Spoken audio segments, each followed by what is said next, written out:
स्वामी समर्थ. नमस्कार स्वामी भक्त हो. अवधूत चिंतन श्री गुरुदेव दत्त. श्री स्वामी समर्थ. तुम्हा सर्वांचं आपल्या या आध्यात्मिक परिवारामध्ये मनपूर्वक स्वागत आहे.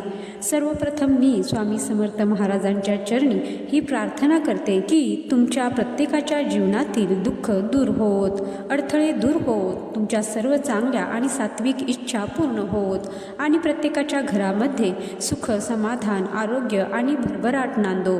मंडळी, आता गुरुपौर्णिमा अगदी जवळ आली आहे. वर्षभरात अनेक सण येतात, अनेक उत्सव येतात, पण गुरुपौर्णिमेचं महत्त्व वेगळंच आहे. कारण हा दिवस आपल्या गुरूंविषयी कृतज्ञता व्यक्त करण्याचा दिवस आहे. आई आपल्याला जन्म देते, पण गुरु आपल्याला योग्य मार्ग दाखवतो. म्हणूनच आपल्या भारतीय संस्कृतीमध्ये गुरुला देवापेक्षाही श्रेष्ठ स्थान दिलं गेलं आहे. अनेक जण मला विचारतात, गुरुपौर्णिमेला अशी कोणती सेवा करावी की स्वामींची कृपा लवकर प्राप्त होईल, घरातील अडचणी दूर होतील, आर्थिक संकट कमी होईल, आरोग्य सुधारेल, मुलांच्या शिक्षणात यश मिळेल, नोकरी, व्यवसाय किंवा लग्नामध्ये येणारे अडथळे दूर होतील. याच प्रश्नांचं उत्तर आजच्या या व्हिडिओमध्ये मी तुम्हाला देणार आहे. आज आपण जाणून घेणार आहोत तारक मंत्राची 21 दिवसांची अत्यंत प्रभावी सेवा, जी अनेक स्वामी भक्तांनी श्रद्धेने करून अनुभव घेतले आहेत. आपल्या शास्त्रामध्ये सांगितले आहे की गुरुपौर्णिमेच्या आधीचे आणि नंतरचे काही दिवस गुरुतत्व अत्यंत सक्रिय असतं. या काळात आपण केलेली नामसाधना, जप, पारायण, दान, सेवा, प्रार्थना आणि सत्कर्म यांचं पुण्य अनेक पटीनं वाढतं असं मानलं जातं. म्हणूनच या दिवसांमध्ये आपण जास्तीत जास्त वेळ भगवंताच्या सेवेमध्ये घालवण्याचा प्रयत्न केला पाहिजे. ज्यांना वेळ आहे त्यांनी श्री स्वामी चरित्र सारामृत, गुरुचरित्र पारायण, 14वा अध्याय, 11वा अध्याय, नामजप अशा विविध सेवा कराव्यात. परंतु प्रत्येकाला ते शक्य होतच असं नाही. काही जण नोकरी करतात, काही महिला दिवसभर घरकामात व्यस्त असतात, काही विद्यार्थी अभ्यासात असतात, काही वृद्ध व्यक्तींना मोठं पारायण करणं जमत नाही. अशा प्रत्येक भक्तासाठी एक सोपी पण अत्यंत प्रभावी सेवा म्हणजे श्री स्वामी समर्थांचा तारक मंत्र. तारक या शब्दाचा अर्थ आहे तारणारा, जो संकटातून बाहेर काढतो, जो अडचणीतून मार्ग दाखवतो, जो दुःखातून सुखाकडे नेतो, जो भीती दूर करतो आणि जो निराश मनाला आशेचा किरण देतो, तो म्हणजे तारक. म्हणूनच स्वामी समर्थांचा तारक मंत्र हा केवळ शब्दांचा समूह नाही, तर तो स्वामींच्या कृपेचं माध्यम आहे. जेव्हा भक्त पूर्ण श्रद्धेने हा मंत्र म्हणतो तेव्हा त्याचं मन शांत होतं, विचार सकारात्मक होतात आणि अडचणींना सामोरं जाण्याची शक्ती मिळते. ही सेवा तुम्ही घरातील सुखशांतीसाठी, आर्थिक अडचण दूर होण्यासाठी, मुलांचं शिक्षण चांगलं व्हावं म्हणून, मुलांचा हट्टीपणा कमी व्हावा म्हणून, नोकरी मिळवण्यासाठी, व्यवसाय प्रगती व्हावी म्हणून, विवाहातील अडथळे दूर व्हावेत म्हणून, आरोग्य सुधारण्यासाठी, मानसिक शांततेसाठी, संतती प्राप्तीसाठी किंवा कोणत्याही सात्विक इच्छेसाठी करू शकता. गुरुपौर्णिमेच्या आधीचे 21 दिवस ही सेवा करणं अत्यंत शुभ मानलं जातं. जर काही कारणामुळे त्या दिवशी सुरुवात करता आली नाही तरी हरकत नाही. ज्यावेळी हा व्हिडिओ बघाल तेव्हापासून जरी ही सेवा सुरू केली तरीही चालेल. महत्त्वाचं म्हणजे सातत्य. अनेक जण विचारतात, ब्रह्ममुहूर्तावरच सेवा का करावी?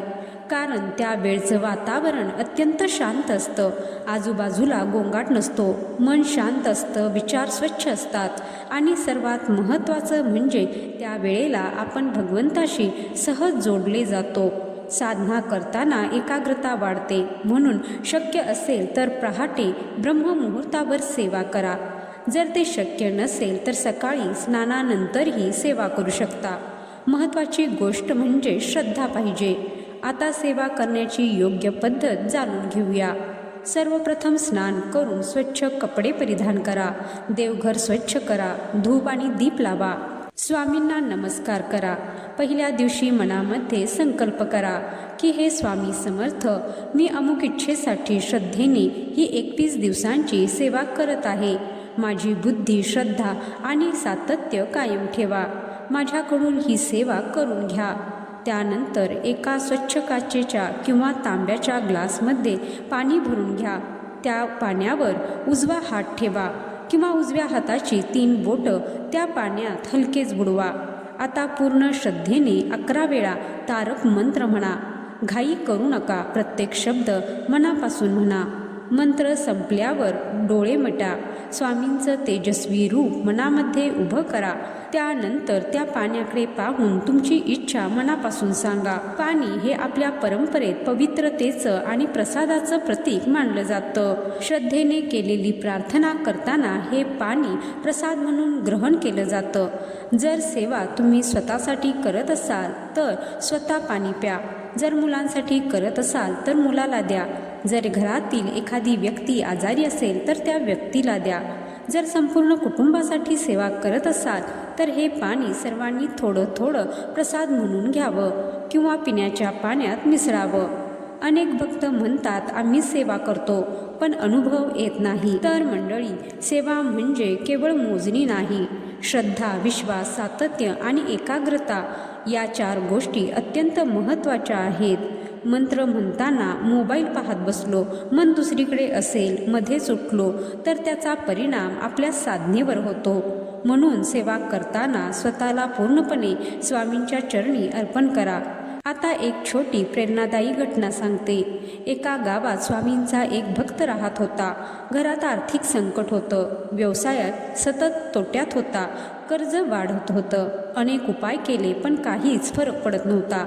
एका वृद्ध स्वामी भक्ताने त्याला सांगितलं, दररोज श्रद्धेने तारक मंत्र म्हण. बाकीची चिंता स्वामींवर सोड. त्याने 21 दिवस मनापासून सेवा सुरू केली. सेवा करताना रोज म्हणायचा, स्वामी मला मार्ग दाखवा. 21 दिवसात चमत्कार झाला असं नाही, पण त्याच्या मनात धैर्य आलं. योग्य निर्णय घेण्याची क्षमता वाढली. काही दिवसांनी त्याला नवीन कामाची संधी मिळाली. हळूहळू व्यवसाय सुधारला. कर्ज फेडायला सुरुवात झाली. तो म्हणायचा, स्वामींनी माझी अडचण एका दिवसात नाही दूर केली, पण मला अडचणीतून बाहेर पडण्याचा मार्ग दिला. मनामध्ये सकारात्मकता वाढवण्यासाठी हे महत्त्वाचं आहे. आणि कोणतंही कार्य करताना 21 दिवस सलग केलं तर त्याची प्रचिती यायला लागते. आणि हेच खरं स्वामींचं कार्य आहे. त्यामुळे सेवा करताना नेहमी लक्षात ठेवा की श्रद्धा, संयम आणि प्रयत्न या 3ही गोष्टी आवश्यक आहेत. सेवा ही आपल्या योग्य प्रयत्नांना पूरक असते. आपण आपल्या कर्तव्यापासून दूर न जाता स्वामींवर विश्वास ठेवून पुढे चालत राहायचं. मंडळी, आपण स्वामींकडे फक्त मागण्यासाठी जात नाही तर त्यांच्या चरणी शरण जाण्यासाठी जातो. जेव्हा आपण श्रद्धेने नाम घेतो तेव्हा सर्वप्रथम बदल आपल्या मनात होतो. मन बदललं की विचार बदलतात. विचार बदलले की निर्णय बदलतात. निर्णय बदलले की आयुष्य बदलायला सुरुवात होते. म्हणून या गुरुपौर्णिमेला एक संकल्प नक्की करा. रोज स्वामींचं नाम घ्या. रोज सकारात्मक विचार करायचे आणि रोज एखादं चांगलं कर्म करायचं. स्वामींची कृपा असेल तर अशक्य वाटणाऱ्या गोष्टी देखील शक्य होतात. शेवटी एवढंच म्हणेन, भिवू नकोस, मी तुझ्या पाठीशी आहे. ही भावना मनामध्ये ठेवून श्रद्धेने तारक मंत्राची सेवा सुरू करा. श्री स्वामी समर्थ महाराज तुमच्या सर्वांच्या जीवनामध्ये सुख, शांती, समाधान आणि भरभराट देवोत ही स्वामी चरणी प्रार्थना. आणि हो, तारक मंत्र हा आपल्या चॅनलवरती सुद्धा आहे आणि मी डिस्क्रिप्शन बॉक्समध्ये त्याची लिंक देईन. नक्की तुम्ही तो रोज ऐकू शकता.